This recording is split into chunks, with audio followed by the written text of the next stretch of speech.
We're going to have a front coming through this morning, and that front, at least right out ahead of it, just as it moves through, will send temperatures upward for a few hours, only to gradually cool off later this afternoon as the winds pick up out of the west and northwest. A few gusts over 25 miles an hour. Now, this will be a cold enough air mass that the next couple of systems we'll have will likely be in the form of light snow. First one arriving later tomorrow and into tomorrow night, and there could be some initial mixing Sunday evening before a sharper front along with some rain arrives on Monday.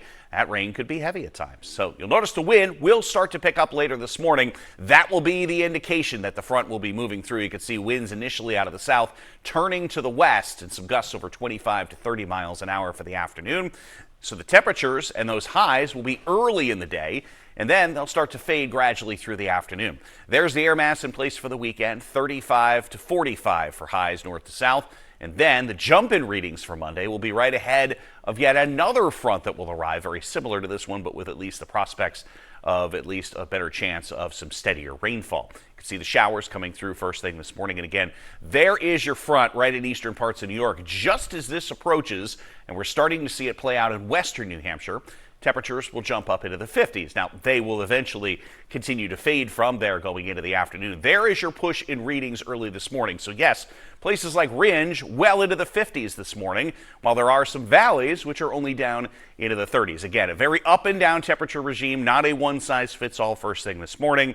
After the front comes through, the winds will switch to the west and northwest, and these highs will eventually continue to cool off through the afternoon, and ultimately we drop back into the 20s in a lot of cases later tonight and some teens up north.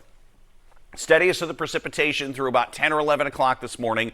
This afternoon, would not be surprised as the air mass continues to dry out to kind of wring out a couple of snow showers. There's your clearing skies overnight tonight, 15 to 25 for lows. Tomorrow, increasing clouds, some light snow later in the day. This is not really expected to cause any sort of issues with travel because temperatures will be above 32 as it comes down. We will likely see a few inches of accumulation for the White Mountains and the Great North Woods as we go later into Friday night and early Saturday, maybe locally a little over 3 inches of accumulation. And then after partial sunshine Saturday, away from the snow showers in the mountains, we have another system approaching, impact weather with some steadier rain expected on